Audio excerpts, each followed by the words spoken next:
Good afternoon. I'm back relatively quickly. A few hours ago, I was doing a sharing, and I said that near the end that I was going to meditate on uh, some of the some of the questions that I might have had, and I talked about meditation. I can set up a theme. Say, okay, I'd like to meditate about this or that or what, and sometimes it works, other times it's not meant to be, and something else. I said before that I'm much better without an agenda, just a clean slate, clear slate, to see what comes up. But I've been working on this transition to a transformation involving clarity. And to date,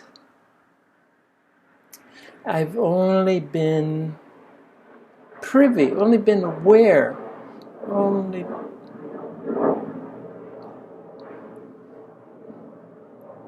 only understood what it wasn't. And let's start with my Zen training, my Renzai Zen, 33 years of Renzai Zen training with the main purpose, the main intent was clarity. And it's interesting because I've shared before, my family name is Hayes, Hayes, but it sounds exactly like Hace, foggy, not clear, being in a fog. And I always thought I was aptly named. And again, something I've shared before, but at this point I want to bring it up again. I'm fortunate enough to have my brother nearby that we talk on a daily basis. He's only a couple kilometers away. For the first time in 35 years, we've spent most of our adult lives many miles apart and doing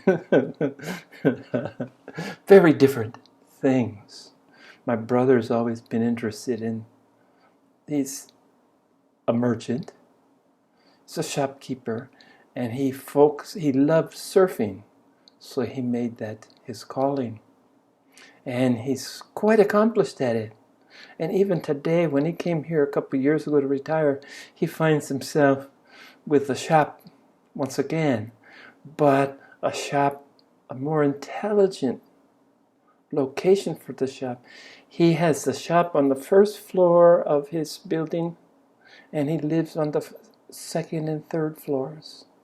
And it was his wife that set the conditions, because he used to have quite a commute between home and shop, and because his focus, he needed to focus on running his shop to make it a viable business that would sustain his lifestyle, sustain his wife and himself. But he commuted a distance every day, and his wife said, okay, if you're going to open a shop again, you have to live above it. No more commuting. You walk downstairs and your work, you walk upstairs and you're home. And that's the setup he has. And he's quite pleased with it. But anyway, he's still involved in this, and my emphasis has been educational. I've been teaching at universities most of my life. But this meditation, this practice has been really the focus. I've just come to realize that I put as much time, focus, energy into what I'm sharing with you now. My goal, as long as I can remember, was to become self-realized. which entail waking from the deep slumber that we all share in. We come to this life asleep. Asleep in the sense that we've forgotten what we've always known. We have to learn. This is a practice. We have to learn to remember the forgotten. And the forgotten is that everything out there, Maya, the illusion, the nature of reality. And I laugh because once you get the joke, it's really, everything is imaginative. Our mind creates reality for us. So you have no one to thank but for your position in life than your own self, because it's self-created, self-generated, self-sustained. But I came into this world with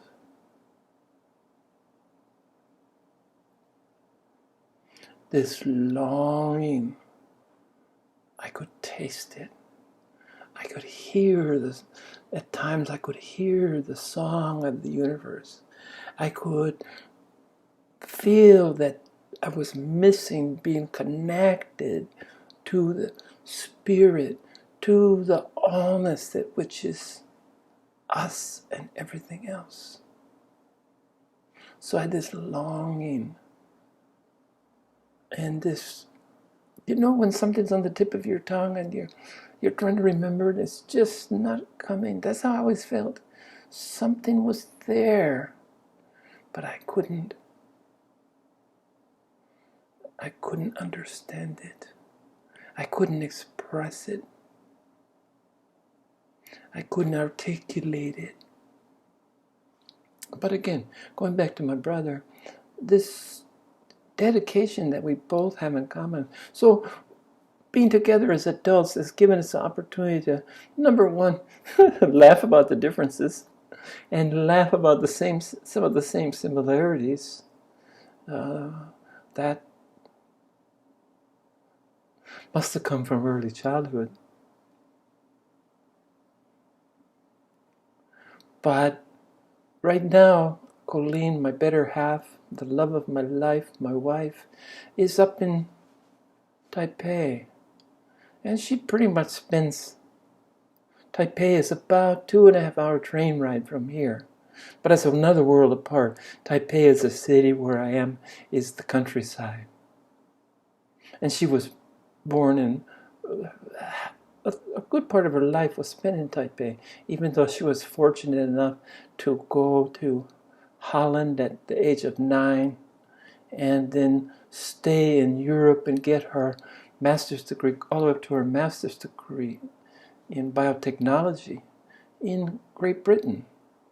So fortunately for me, my Chinese is non-existent, or so tiny to be non-existent.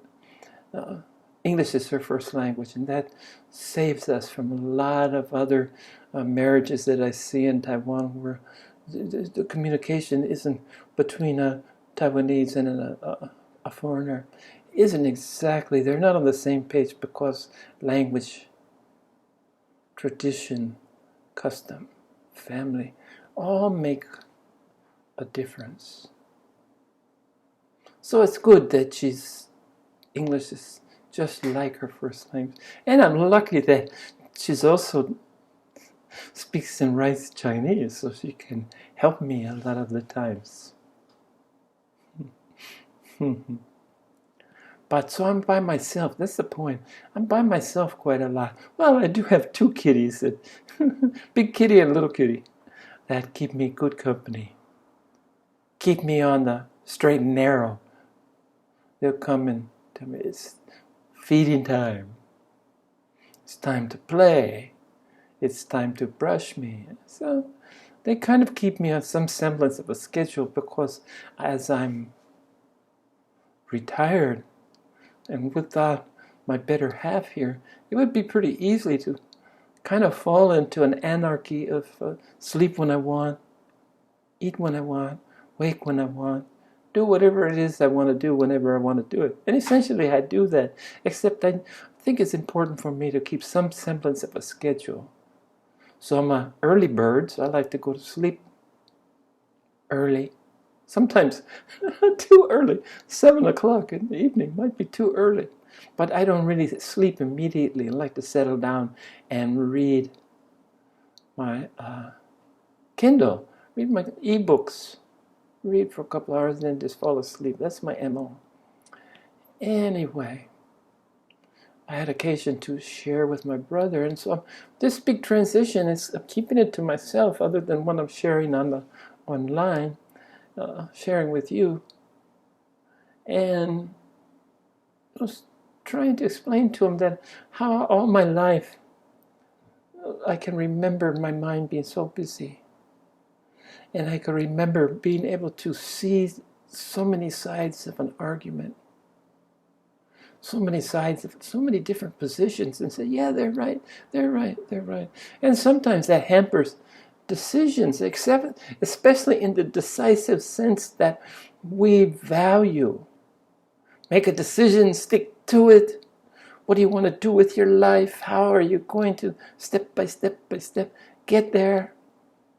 This kind of cult of accomplishment. Are you going to be something? Well, I already knew that I was something, that we're all something, that really our job is to learn to be that something. But anyway, because on all sides I'm bombarded by this kind of belief system. Work hard, make plans, and get somewhere. Make something out of yourself, boy. So I was sharing this with my brother because where he could be single-minded and work diligently towards an end, I never was able to do that. If I did, the things that I did accomplish were spread over a great amount of time. I had to experiment with other things. I would lose interest in this that I was supposed to be focused on, and look at that. And I'm grateful. I wouldn't change anything because it's enriched the man that I am. My eclectic curiosity took me to some, and I've done so many different jobs, but somehow serendipity, the happy mistake, I stumbled on education, and it was education that floated my boat and also provided my livelihood.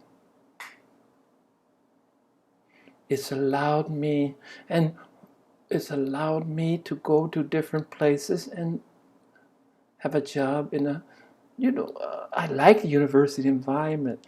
I like the fact that it's somehow safely, they say the ivory tower.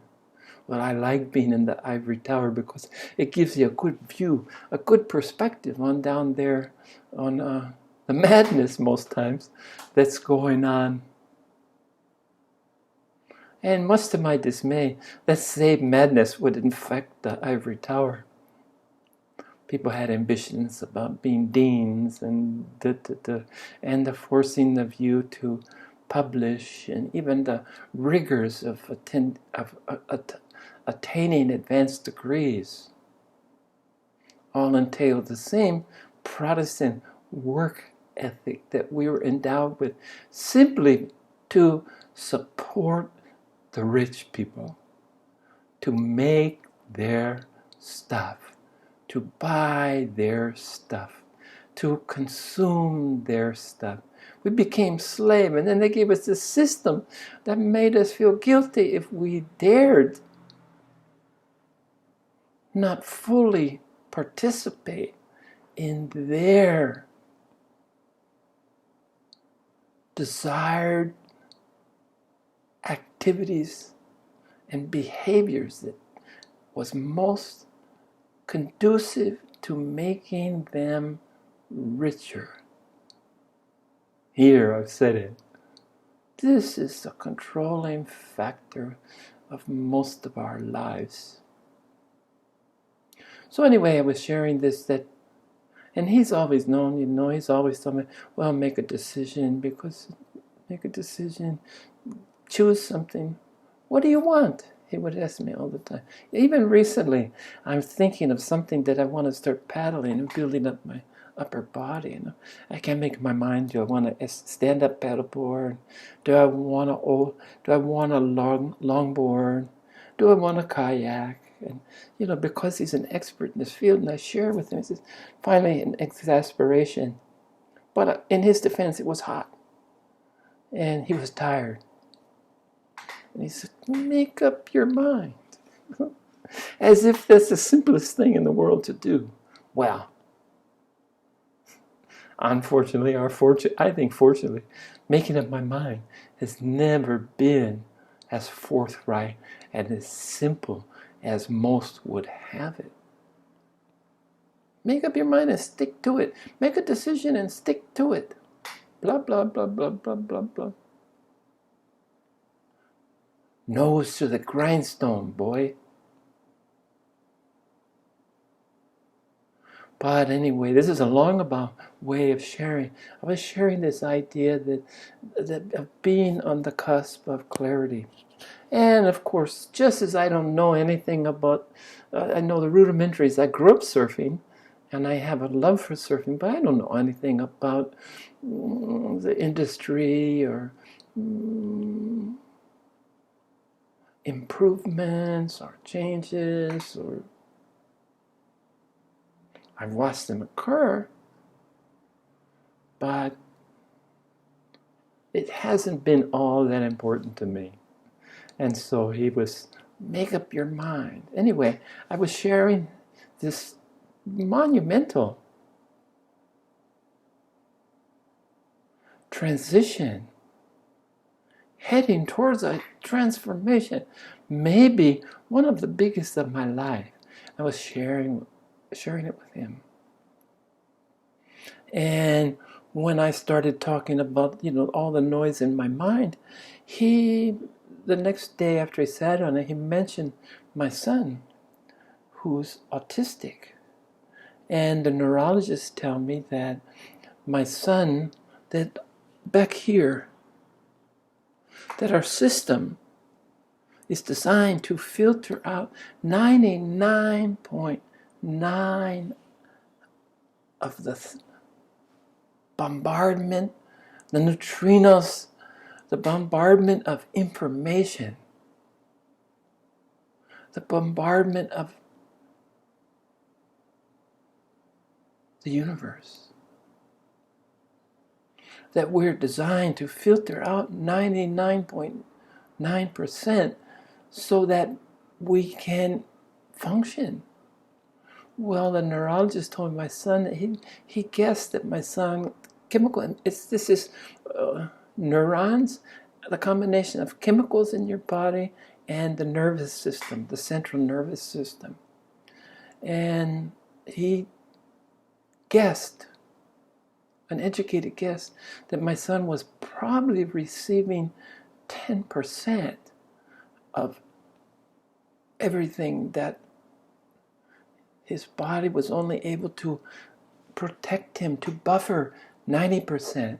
So he was getting 10%, which is 100 times bigger than 0.1%.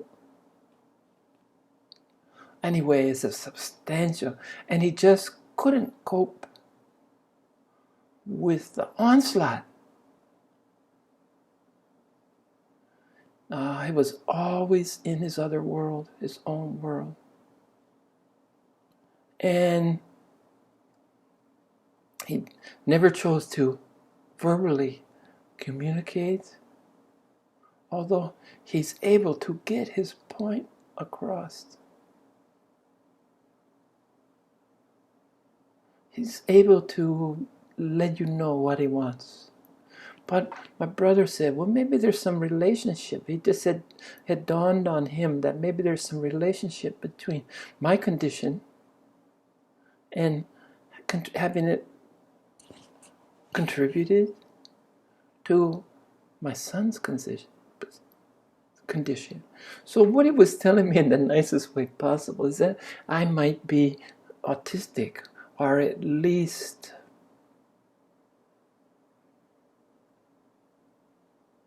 the other word escapes me. What is the other word for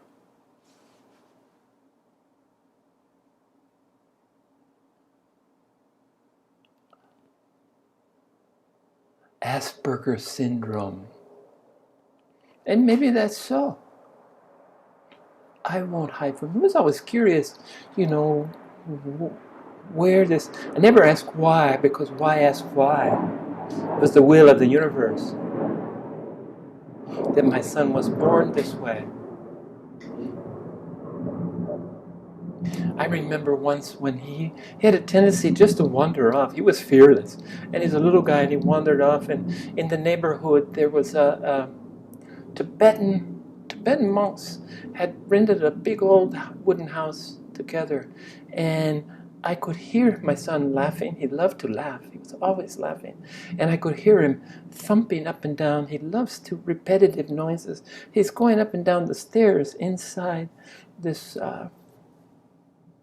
residence of Tibetan monks in Honolulu, Manoa Valley.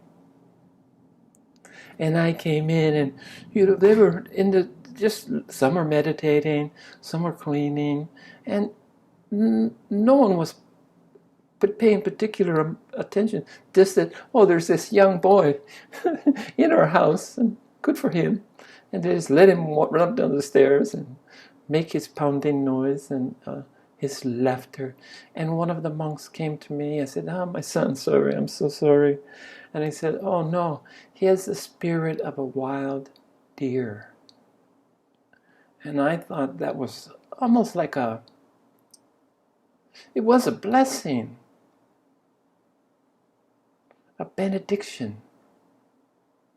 It was beautiful. And the monk's intent was so pure and so clear. But anyway, one wonders. So my brother was, because I'd never really voiced this to him, and it probably made a lot of sense to him, that maybe Asperger's, maybe my condition was that.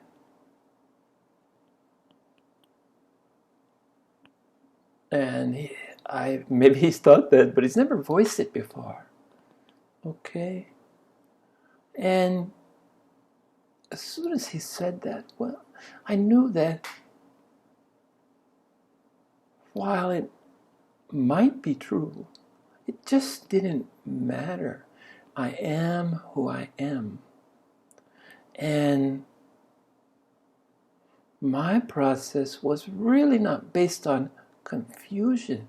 It was based on, I could see so many alternatives, a myriad of different ways of doing different things.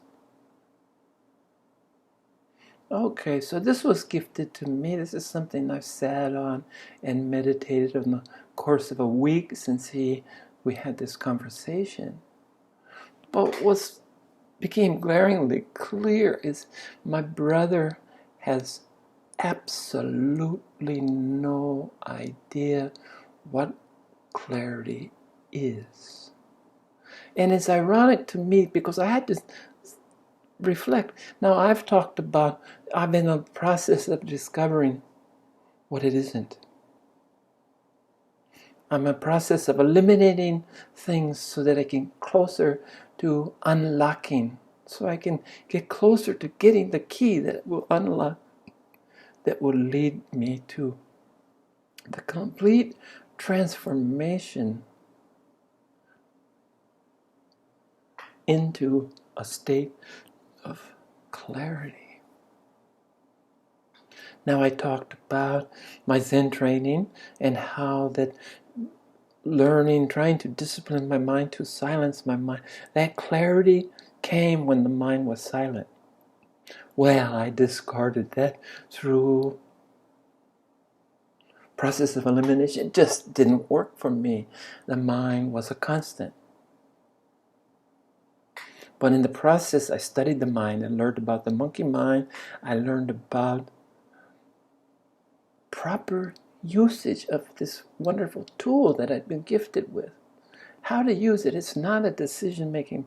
It's not a goal setting. It's not a decision-making. It's not a source of discipline.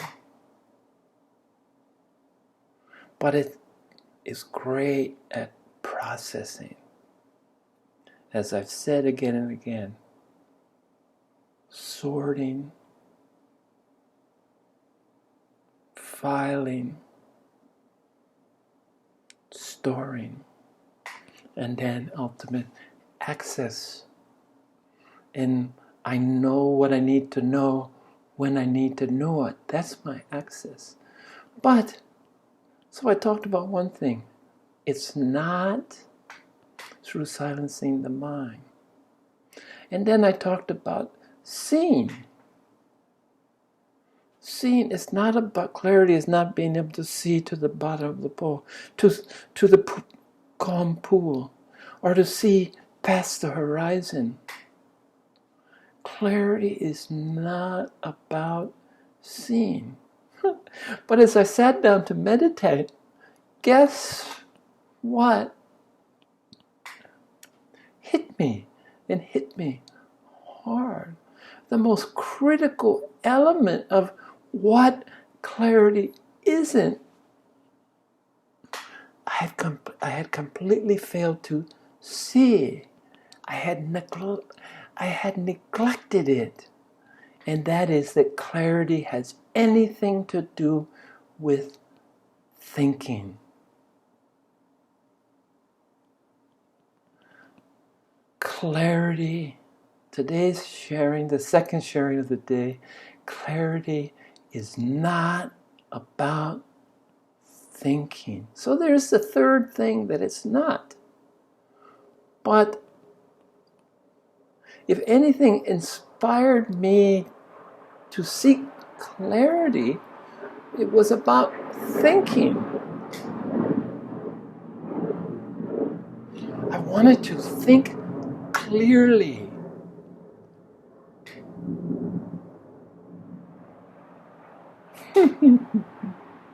And since thinking, I've learned that thinking is an exercise in futility.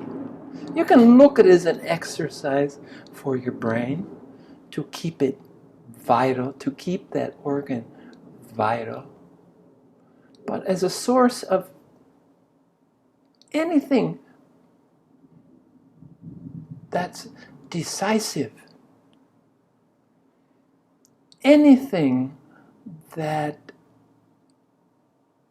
you accept for guidance in your activities, guidance in your daily life, it's totally irrelevant. It's totally useless for the job that most of us take for granted, that is sole purpose. To think. What do you think about that? I think it's insane that I talked about the lesser elements of seeking clarity. To see.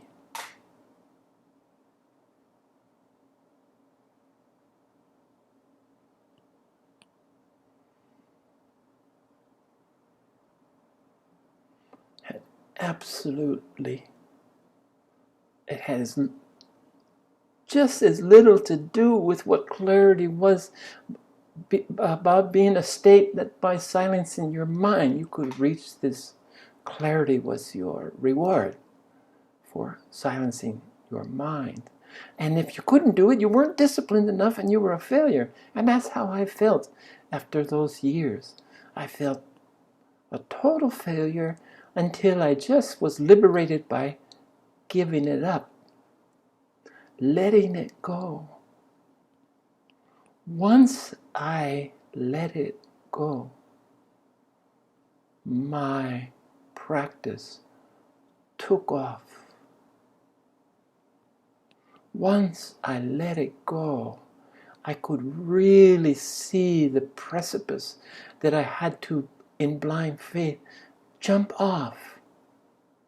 That precipice that we all face in the process of going through, of the transition from non-abiding enlightenment to abiding enlightenment.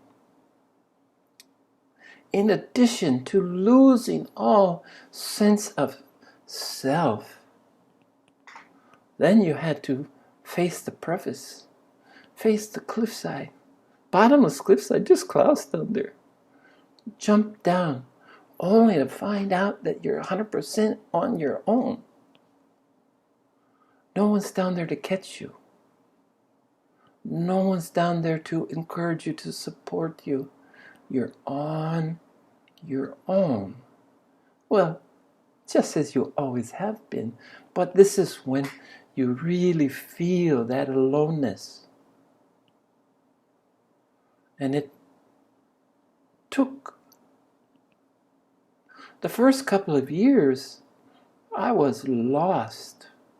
But then I've shared before that each year after abiding awakening, after waking up, each year that you live is, each earthly year that you live, the rotation, or each earthly 365 days is 8 years in Buddha years. So at 2 I was 16. Well, you remember what you were like at 16. Anyway, the irony of not seeing what was right in front of my face. Clarity is not, never has been, and never will be about thinking. And at the same time, this obvious thing, I had to sit down and do this. The same thing, the same time, I was gifted for finally with something that it, one quality that it might have. As a switch from everything has been what it hasn't. Now I have a taste of at least one thing that could lead to, that could be part of what it is.